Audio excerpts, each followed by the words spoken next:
A paz do Senhor Jesus, cumprimento novamente a todos que estão conosco e nós vamos dar continuidade à parte 2 sobre o estudo do perdão, o perdão de Deus, relacionando com, logicamente, o pecado. Vamos dar continuidade, você que não viu a primeira parte, assista, porque esta é a complementação. A primeira coisa que eu quero te dizer, meu querido, é que isto daqui é a Bíblia. Isto daqui é a palavra de Deus. Significa que isso aqui é a constituição que Deus deixou ao homem para que o homem vá bem, seja abençoado. E depois que ele for recolhido deste mundo, ele fecha os seus olhos aqui na terra e os abra lá nos céus, na presença do Senhor. Então, esta palavra, ela é imutável. Ela não vai mudar. Você quer ver? No capítulo de número 5, no versículo de número 18 do livro de Mateus, o Senhor Jesus fala assim: porque em verdade vos digo que até que o céu e a terra passem, nenhum iota ou um tio se omitirá da lei sem que tudo seja cumprido. O que significa isso? O latim, por exemplo, ele não tem o J, ele tem a I lunga, que eles chamam. Muitos idiomas não têm o J. Então ela é considerada uma letra pequena. E o tio é um acento pequeno. Mas nem estas coisas pequenas deixarão de se cumprir. Veja bem o que está escrito. Está escrito assim: porque em verdade vos digo que até que o céu e a terra passem, nenhum J ou um tio se omitirá da lei. Um pouquinho mais para frente, lá no capítulo 24, né, o Senhor Jesus diz assim: o céu e a terra, no versículo 35, capítulo 24 de Mateus, o céu e a terra passarão, mas as minhas palavras não hão de passar. Significa o quê? Toda a palavra que o Senhor falou vai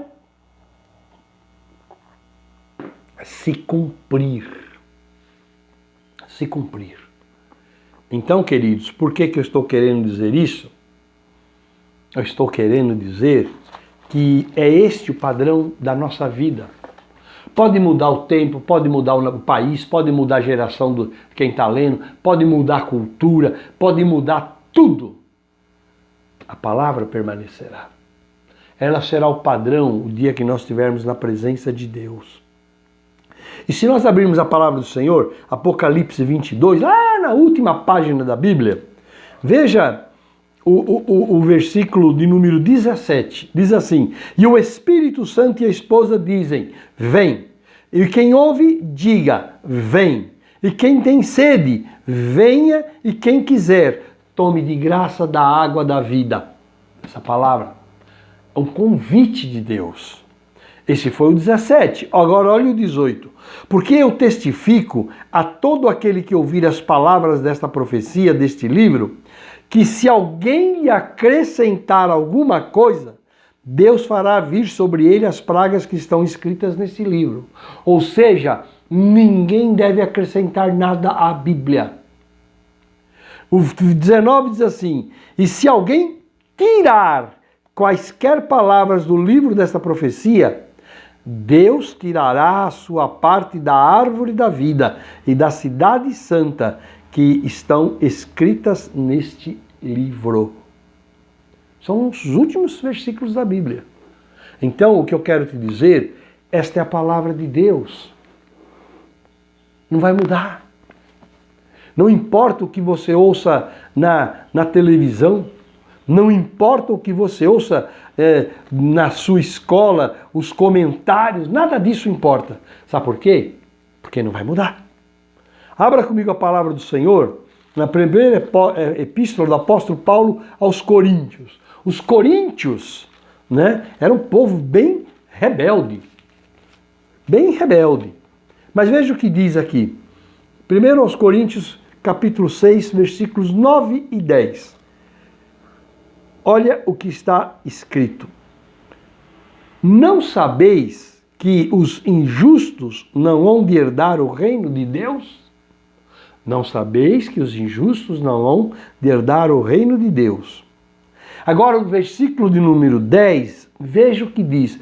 Não sou eu quem está dizendo. Não. É a palavra de Deus, a qual eu sigo, e que foi dita pelo Senhor. Diz assim, não erreis. Aí ele começa, nem os devassos, nem os idólatras, nem os adúlteros, nem os efeminados, nem os sodomitas, nem os ladrões, nem os avarentos, nem os bêbados, nem os maldizentes, nem os roubadores herdarão o reino de Deus. Querido, leia depois com calma cada uma dessas coisas. Eu poderia passar 1 hora aqui falando, tocando cada um. Eu vou repetir. Devassos, idólatras, adúlteros, efeminados, sodomitas, ladrões, avarentos, bêbados, maldizentes, nem roubadores herdarão o reino. Alguém vai dizer, mas pastor, o senhor é contra alguém ser isso ou ser aquilo? Eu não sou contra. Ele tem o direito de escolher o que ele quiser na vida. Mas é importante que você saiba, perante Deus, quais serão as consequências. E se Deus deixa aqui um alerta, meu querido, sabe por que é? Por que ele deixa? Ele deixa porque ele te ama. Só isso. E se alguém está enquadrado nisso, ainda há tempo, muda isso. Se você, eu não tenho condição, não tenho capacidade e não consigo, para isso nós temos joelhos. Dobra e peça a Deus, Deus, eu quero, mas não consigo. E você vai ver como ele vai fazer por você. Lá no livro de Apocalipse, no versículo de número 21, no capítulo 21, no versículo de número 8. Mas, quanto aos tímidos, tímido aqui não é timidez, é covardes, tá? E aos incrédulos e aos abomináveis, comete abominação, e aos homicidas e aos fornicários, comete fornicação, e aos feiticeiros, né? Aí entra tudo, os adivinhos, o prognosticador, o que consulta os mortos, tá? Aos idólatras e a todos os mentirosos, a sua parte será no lago que arde com fogo e enxofre, o que é a segunda morte. Querido, talvez você esteja pensando em nem terminar de ouvir isso daqui. E nunca ouvi falar isso em igreja. Nunca ouvi pregador que quiser ter ibope é só falar da besta do anticristo, do que vai acontecer, que vai ter milhares e milhares e milhões de seguidores. Não. Aqui nós temos que falar a palavra de Deus. Capítulo 22, versículos 14 e 15. Diz assim, bem-aventurados aqueles que lavam as suas vestiduras, isso é espiritual, né? No sangue do Cordeiro de Deus, para que tenham direito à árvore da vida e possam entrar na cidade, na Jerusalém Celestial, pelas portas. E aí ele fala os que ficaram de fora. Ficarão de fora os cães, os feiticeiros, os que se prostituem, os homicidas, os idólatras e qualquer que ama e comete a mentira. Queridos, nós não estamos falando isso aqui para apavorar ninguém. Nós estamos falando isso daqui para conscientizar. Para que você chegue numa real. Se este é o interesse do teu coração, de saber qual é a vontade de Deus para a tua vida. Ok? É um alerta. E como eu disse, nada disso vai mudar. Não vai. O Senhor Jesus falou, passarão céus e terras, mas as minhas palavras não hão de passar. E nem um iota e nem um tio de tudo que está escrito aqui deixará de se cumprir. Então isso é uma palavra de amor, uma palavra dita em amor.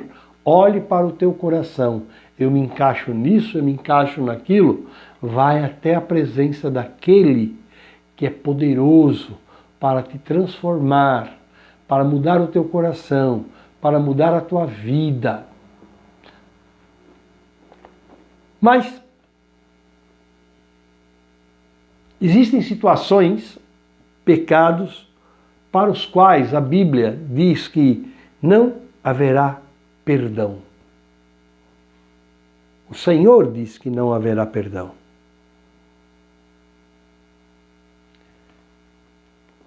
Mateus, por que fazemos esse alerta? Porque ele é necessário. Mateus, capítulo de número 12. Vamos lá, que Mateus, capítulo número 12, versículos 31 e 32. Diz assim: portanto eu vos digo, Senhor Jesus falando, não sou eu, pastor Jesus Estrerombe, é o Senhor Jesus Cristo. Portanto eu vos digo, todo pecado e blasfêmia se perdoará aos homens, mas o pecado, a blasfêmia contra o Espírito Santo não será perdoado aos homens. E se qualquer homem ou mulher disser alguma palavra contra o Filho do Homem, o Senhor Jesus Cristo, ser-lhe-á perdoado, lógico, desde que haja o arrependimento. Mas, se alguém falar contra o Espírito Santo, não lhe será perdoado, nem neste século, nem no vindouro, nem no futuro, nem nesta época e nem depois no julgamento. Qual é o pecado contra o Espírito Santo? O pecado contra o Espírito Santo é quando o Espírito Santo chega ao nosso coração e ele nos convence que nós somos pecadores, que o salário do pecado é a morte, mas que há uma solução para isso, que é Cristo Jesus, que morreu na cruz por nós, derramando o seu sangue, e que se eu pedir a Ele perdão, Ele me perdoará. Então esse é o trabalho do Espírito Santo. Agora, se eu chego a essa consciência e digo não, eu vou viver minha vida, não quero saber disso. Você está negando o Espírito Santo. Você está pecando contra o Espírito Santo. E aqui está escrito, não haverá, mas se alguém falar contra o Espírito Santo, não lhe será perdoado, nem neste século, nem no futuro. Mateus 12, 31 e 32. Leia isso depois. Lá no livro de Hebreus, no capítulo de número 10, a Epístola aos Hebreus, eu não digo a Epístola de Paulo e tal, porque ninguém sabe quem escreveu a Epístola aos Hebreus. Que mão que Deus usou, que quem escreveu foi o Espírito Santo, né? Hebreus capítulo 10. Olha que advertência. A partir do versículo de número 26, fala assim: porque se pecarmos voluntariamente, depois de termos recebido o conhecimento da verdade, já não resta mais sacrifício pelos pecados. Eu vou explicar. Mas, se eu conhecer a verdade, Cristo salva. Eu preciso me arrepender, pedir perdão e o Senhor vai me salvar, certo? Então, eu recebi esta verdade. Eu cheguei ao conhecimento da verdade. Cristo não é só para cura, para resolver meu problema, mas é para a salvação da minha alma. Se pecarmos voluntariamente, sabe o que é voluntariamente? Eu tenho consciência que não é, mas eu decido fazer. É voluntário, é decisão minha, é escolha minha, é opção minha. Porque se pecarmos voluntariamente, depois de termos recebido o conhecimento de verdade, da verdade, já não resta mais sacrifícios. Veja o que resta, o que acontece, que está escrito na palavra de Deus, Hebreus capítulo 10, versículo 27.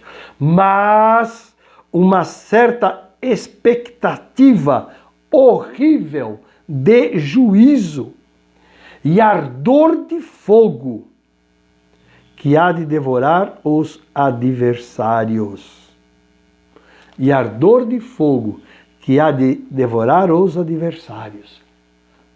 E aí ele fala, quebrantando alguém a lei de Moisés, morre sem misericórdia, só pela palavra de 2 ou 3 testemunhas. Isso era lá no passado. De quanto maior castigo cuidais vós, será julgado merecedor aquele que pisar o Filho de Deus, o Senhor Jesus Cristo, e tiver por profano, por desprezível, por desprezado o sangue da aliança com que foi santificado, e fazer agravo ao Espírito da graça. Queridos, é isso que está escrito na Bíblia. Desculpa, eu não quero te ofender. Eu quero te mostrar o que está escrito na palavra do meu Deus, do teu Deus, do nosso Deus, para que sirva para todos nós como um alerta. Como um alerta. Ah, mas o homem foi justo, aceitou o Senhor e viveu em justiça o tempo todo.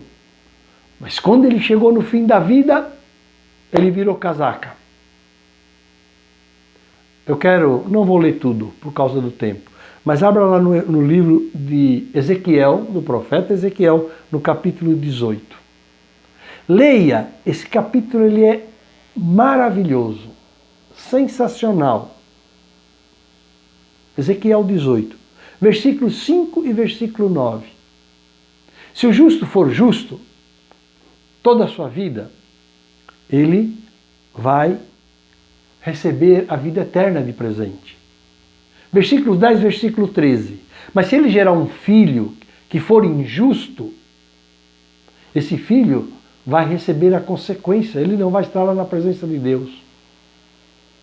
E se ele depois tiver um neto que viu o que o avô fez, né? O pai fez, o que o pai fez, né? E mudar, e fizer justiça e juízo, ele vai receber a bênção da vida eterna. Sabe o que esses capítulos significam? Significam que cada um recebe aquilo que planta. Que o pai não paga pelo filho, o filho não paga pelo neto. E nem vice-versa. Porque a salvação é individual e a responsabilidade é também individual. Ezequiel 18. Agora vai chegar naquilo que eu falei. Aqui fala do justo, do injusto e do outro que viu e também se fez justo. Agora tem, no versículo 20, você vai ver um resuminho de tudo isso que eu falei até agora. Agora, no versículo 21, fala de um homem que é injusto. Um sujeito mau. Mas no final da vida dele, ele se arrependeu de tudo isso, ele se converteu desses caminhos. Deus fala, na justiça que ele morreu, ele será tido, ele vai para o céu. E a injustiça que ele cometeu será esquecida. Isso é maravilhoso, né? Porque tem gente que aceita Cristo na hora do leito de morte. E o versículo 24 fala do que é justo e se torna injusto. A justiça que ele fez antes vai ser esquecida, mas ele morrendo na sua injustiça, ele não vai na presença de Deus. Os versículos 26 e 27 fazem um resumo. E o versículo 31 encerra o assunto. Eu não vou me prolongar porque leva bastante tempo, mas eu quero pedir um favor para você. Abra a tua Bíblia, Ezequiel capítulo 18, e leia. Você vai aprender muito. Não do pastor Jesus Astrehombe, é do Senhor nosso Deus. Querido, essa ministração o Senhor colocou no meu coração para levar. Eu sei que muitos fogem desse assunto, porque é um assunto que aos homens não é muito agradável.